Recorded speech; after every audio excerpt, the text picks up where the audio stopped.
For a moment, I admired the charming streets of Montmartre. I decided to go for an evening walk.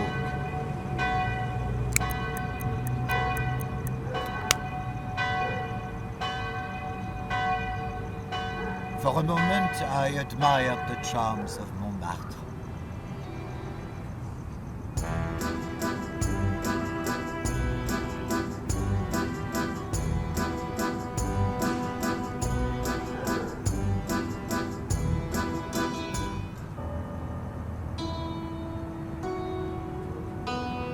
For a moment, I admired the charming streets of Montmartre. Then I opened the gate. I opened the door and walked into the Caucasus Hotel.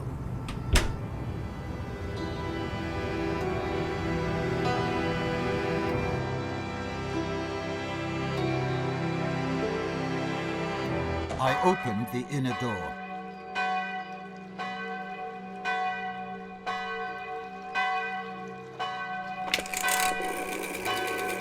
I spent a few minutes talking on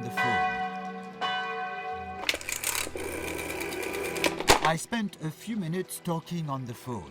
I looked through the inner window into the phone room.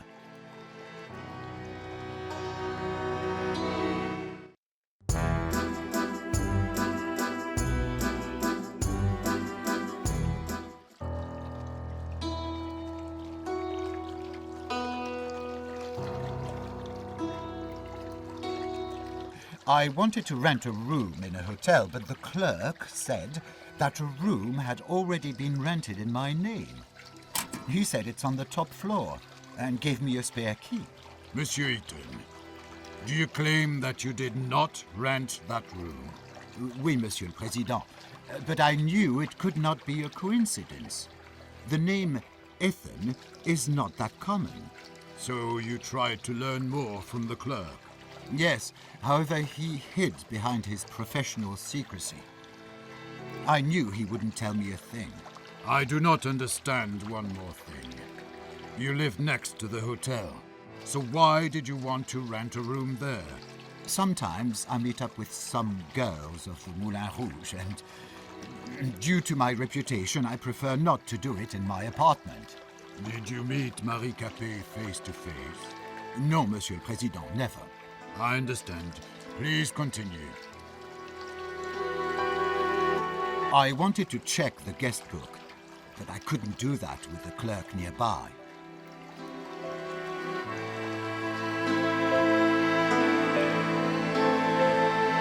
Then I opened the elevator grate. Then I took the elevator to the second floor.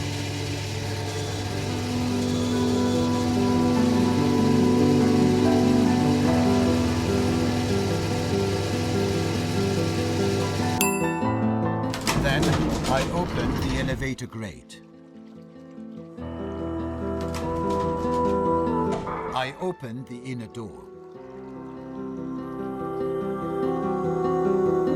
Later, I entered the room.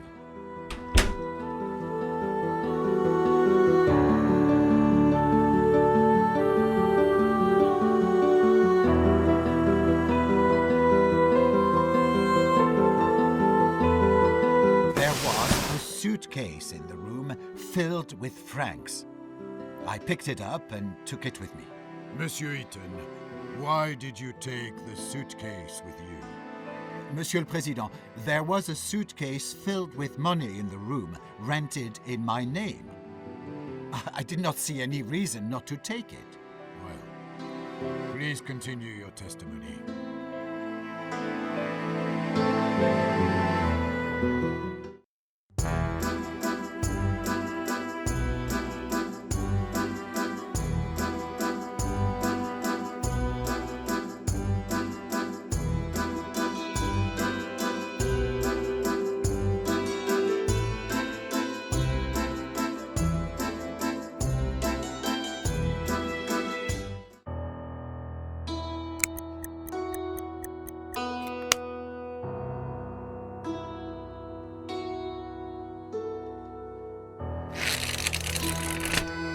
Then I read cultural announcements.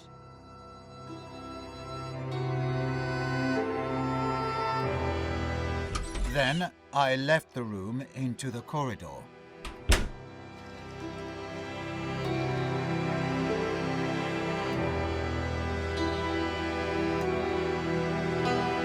I opened the inner door.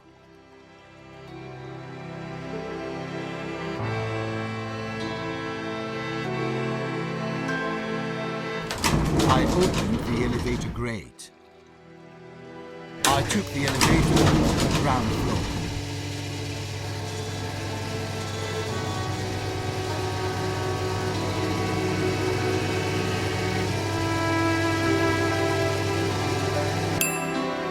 Then I opened the elevator grate. Next, I threw a few francs to the fountain in the hotel.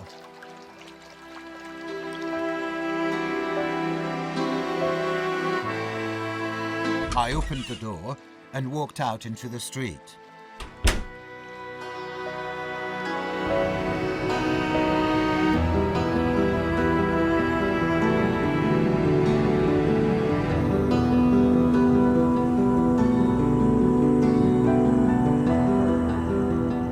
For a moment, I admired the charming streets of Montmartre. I opened the door and entered my building.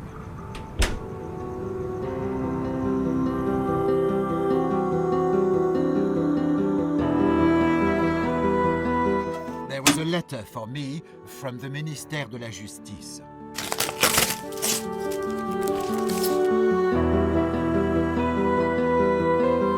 Monsieur le Président, this is the evidence marked with number 2. It clearly shows that my client designed his interrogation machine with only the best intentions.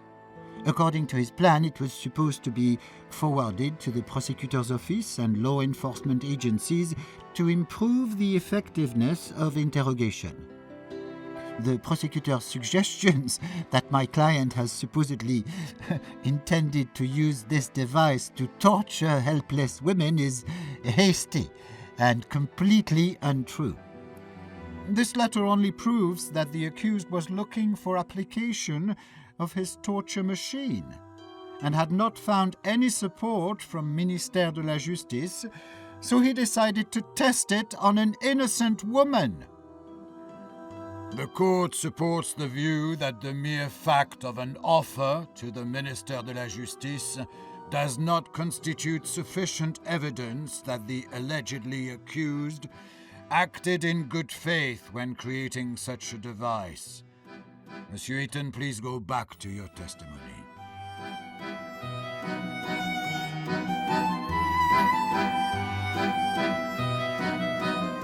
I noticed some muck on the floor of the corridor, and I silently cursed the rabble with which I have to share my building.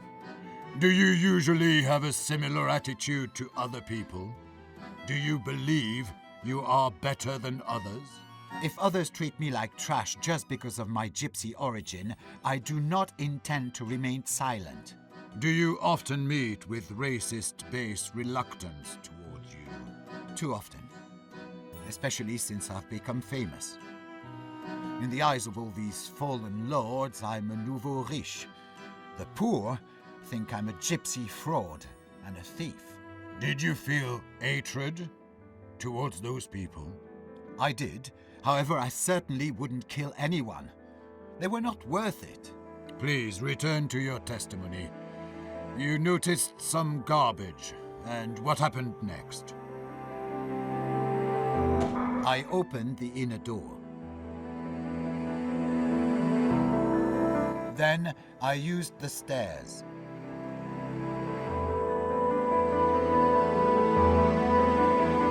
I knocked at Monsieur Brissot's door, and he called back after some time. Do you always visit your neighbors at such odd hours? Monsieur Brissot is the only neighbor I like. I believe with reciprocity.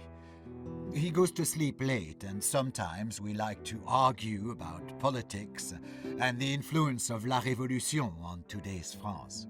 Please, return to your testimony.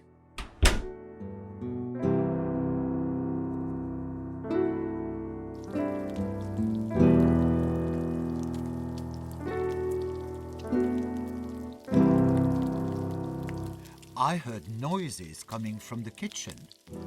I thought it was Monsieur Brissot preparing his dinner, and I wanted to say hello. But it was not him, only a woman. Did you recognize this woman? Not immediately. She seemed familiar, but I did not know who she was. Please testify.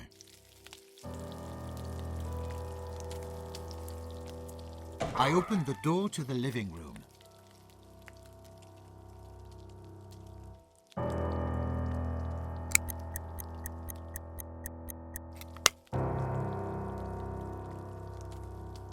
For a good 10 minutes, I talked to Monsieur Brissot.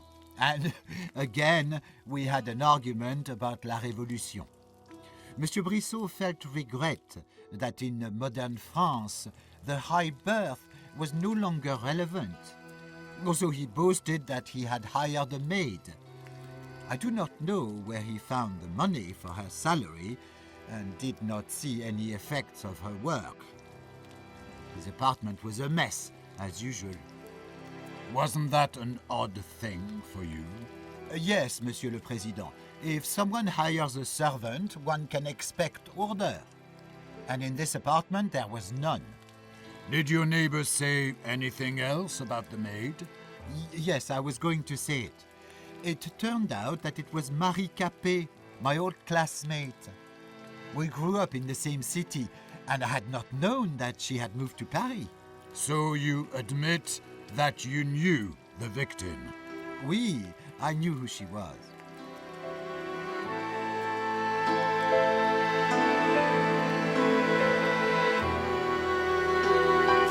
There was a letter tucked into Monsieur Brissot's book. The Lordship Service Association was the sender. Monsieur le Président, this is the evidence marked with number 10. It is a letter sent by a fictitious organization to Monsieur Brissot, which, as it was said in the letter, cultivated traditions of the French nobility and was sending Madame Capet as servant for free. The letter was sent several days before the murder. So the question arises, who had really sent Marie Capet to Monsieur Brissot? And what were their intentions? Thank you for the clarification. The accused may continue to testify.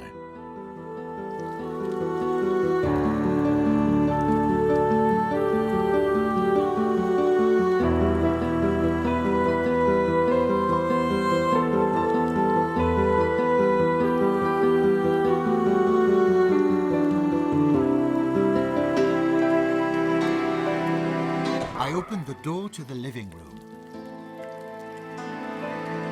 Then I opened the door and left the apartment.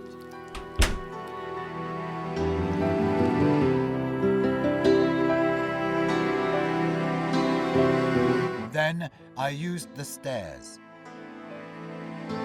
I opened the door and entered my apartment.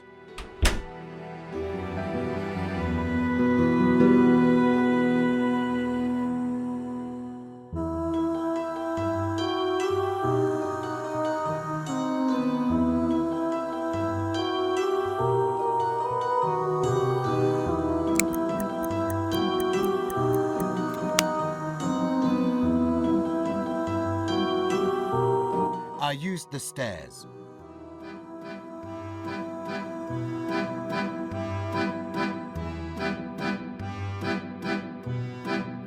Then I opened the door.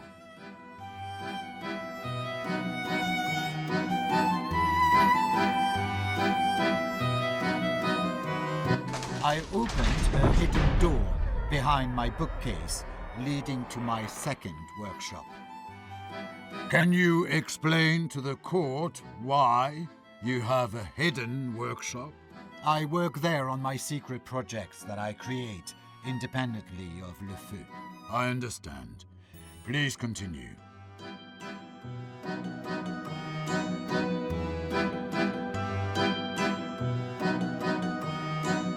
My journal, in which I described the construction process of my interrogation machine, was on my desk. Monsieur le Président, this is the evidence marked with number 3.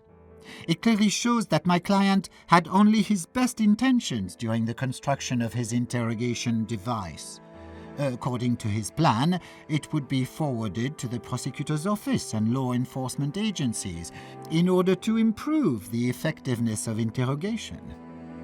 My client also wrote that the first test of the machine would be conducted under the supervision of the Ministère de la Justice. Thank you, Counselor. The accused may return to his testimony.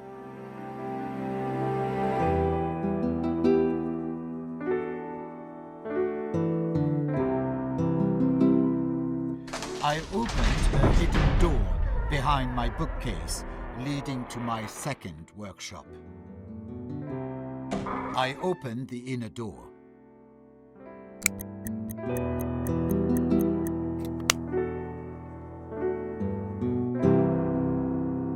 I used the stairs. I opened the inner door. I opened the inner door. Then I ate some leftover oysters with a few caviar tarts from my lunch. I also drank some good wine.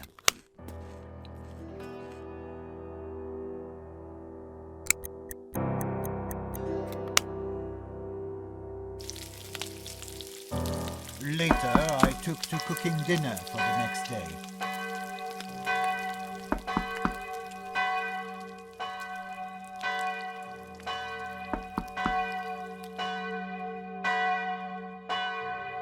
I heard someone knocking at the door. I opened it, and there she was, Marie Capet. I invited Marie Capet inside. She said she remembered me from school and was curious how things turned out for me. She had been recently hired as a maid by my neighbor, Monsieur Brissot. I showed her my apartment, my designs and inventions. She was delighted. So I thought maybe she would be interested in my interrogation machine. I took her to my private workshop.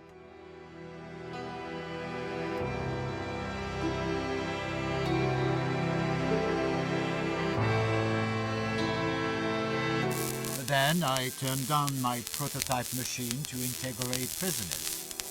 Then I felt a blow to my head and I collapsed on the floor.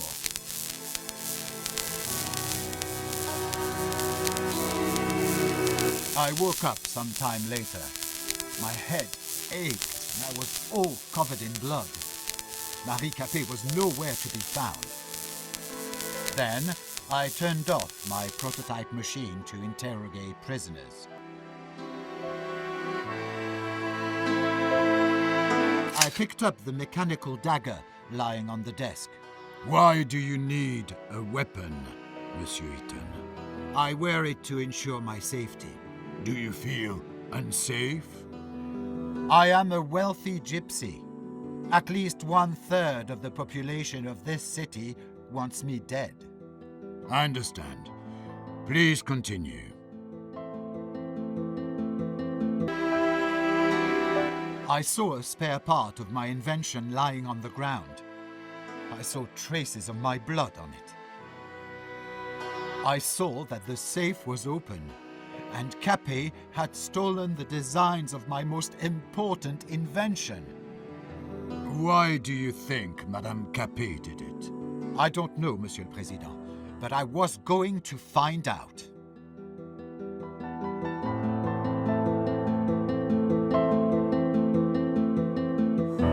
I saw a metal rod on the ground. There was blood on it. My blood.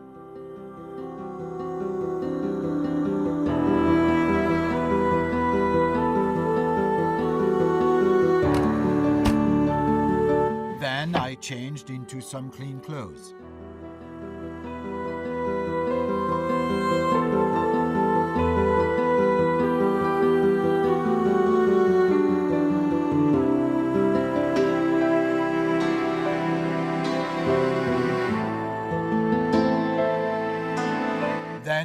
I used the stairs.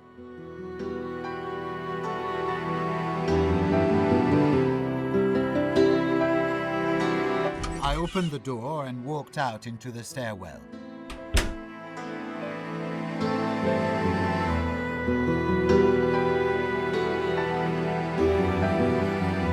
I realized that there was a woman's right glove under my door. I knew that I would find the left one somewhere to match.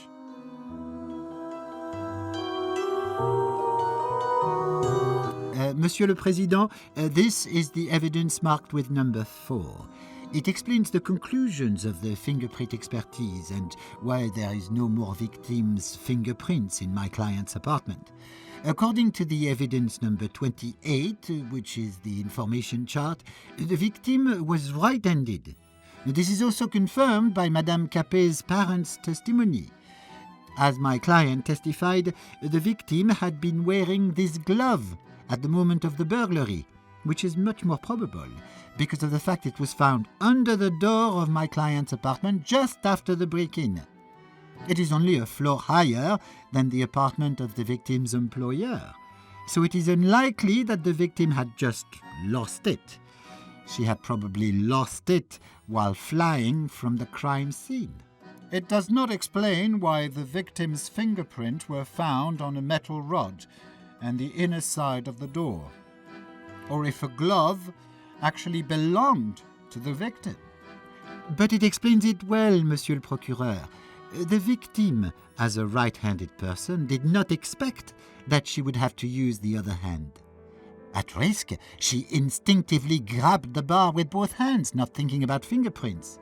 Please note that the fingerprint expertise demonstrated only the fingerprints from the left hand of Madame Capet, and the victim was right-handed. It is logical, therefore, that she had to use both hands. About your second plea, I think that we will surprise you yet. Quiet, please. There will be time for final conclusions later. The accused may continue to testify.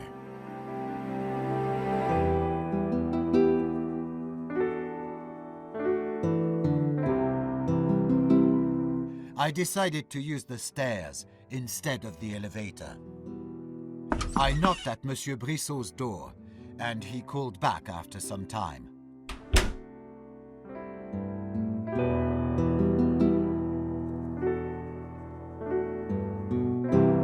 I opened the door to the living room.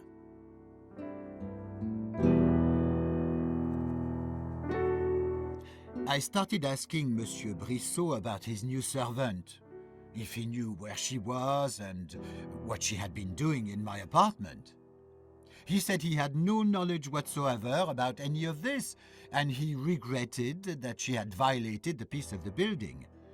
He let me look around her room because he thought that maybe I would find some sort of clue explaining her outrageous behavior.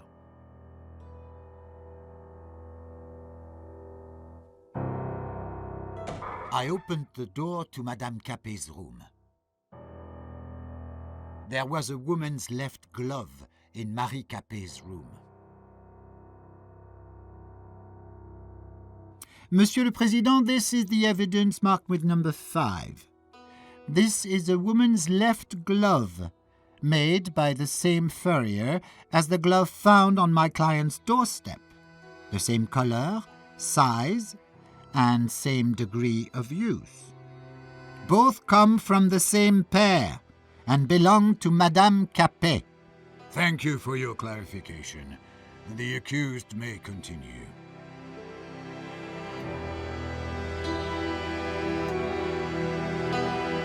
There were clippings about me hanging on the wall. They described my access to money, my inventions, and my achievements. Monsieur le Président, this is the evidence marked with number 7. One can conclude that the victim is obviously obsessed with my client. Thank you for your clarifications, Monsieur Eaton. Please continue.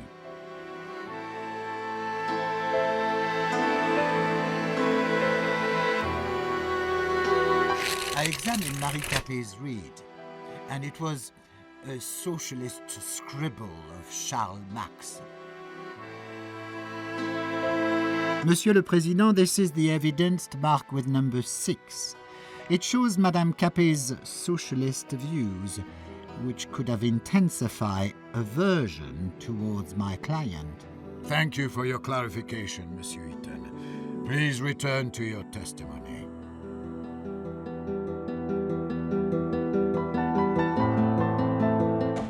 I opened the cabinet. I found a letter in her bedside table addressed to Marie Capet.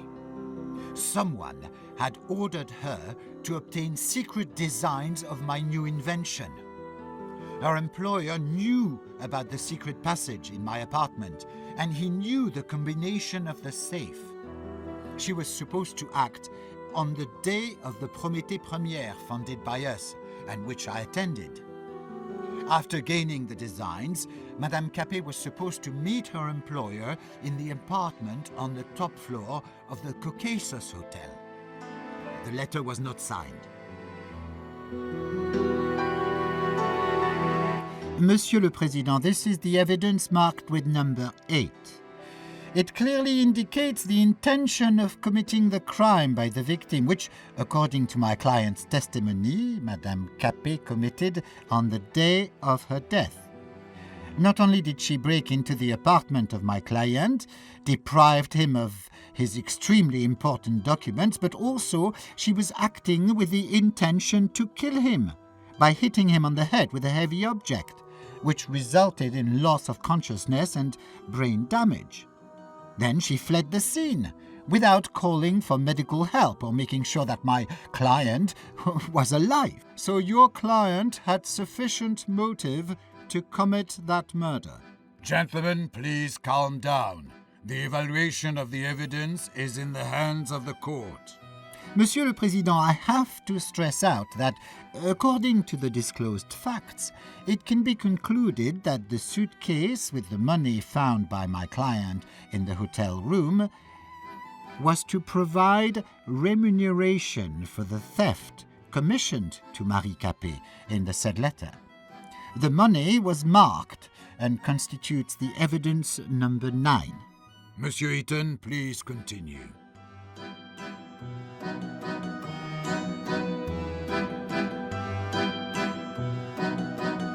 Then I opened the door to go in Marie Capet's room.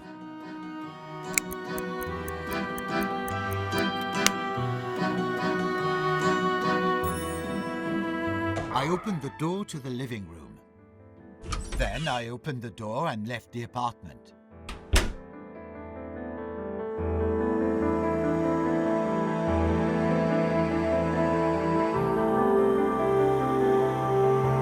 Then I used the stairs.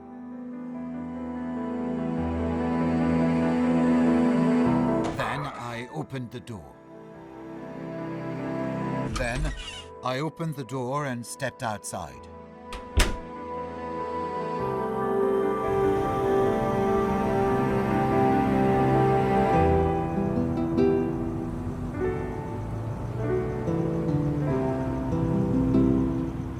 For a moment, I admired the charms of Montmartre.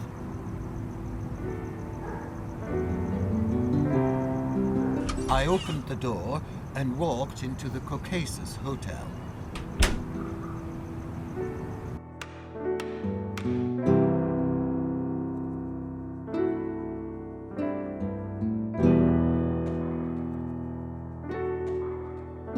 I've just received an urgent package from the Procureur de la République containing new evidence in the case. I ask both the parties to get acquainted with it.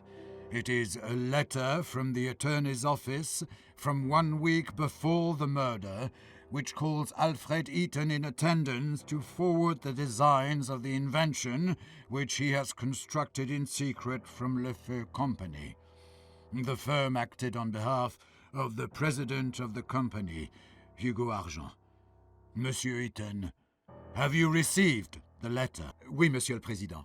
When did you receive it? I don't remember exactly, but probably on the 10th of October. So, exactly 1 week before the murder. Oui, Monsieur le Président. Which designs are mentioned in this letter? Designs of my secret invention on which I was working in my free time. It has no connection with Le Feu. Therefore, why did the firm send you this letter on behalf of Hugo Argent? Hugo must have guessed what great potential my invention had, and how profitable it could be. Did you keep your designs in your apartment? Oui, Monsieur le Président, in the safe, in my secret workshop. Due to the new circumstances which may be relevant to the case, I order rehearing of Hugo Argent. Please summon the witness. And at this time I announce a break. The next court session will be held tomorrow at the same time.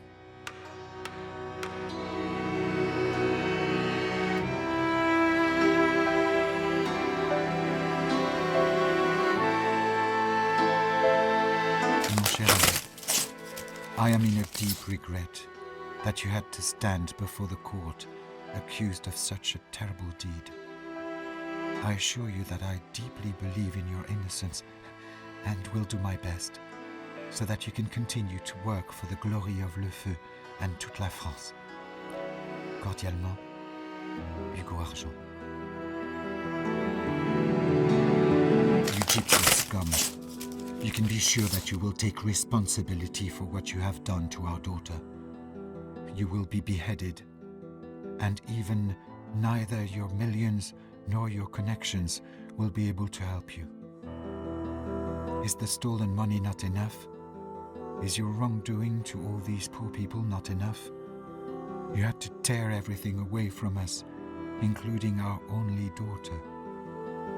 Death to the rich. Vive la nouvelle révolution.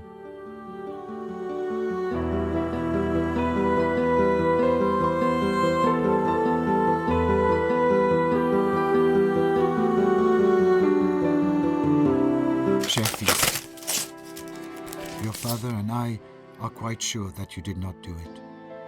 You couldn't have. We love you, and we are waiting for you at home. Please, leave this cursed Paris and return to your home parts. Mama et Papa. P.S. Papa asks you not to mention the hotel guest book. Apparently you know what that means?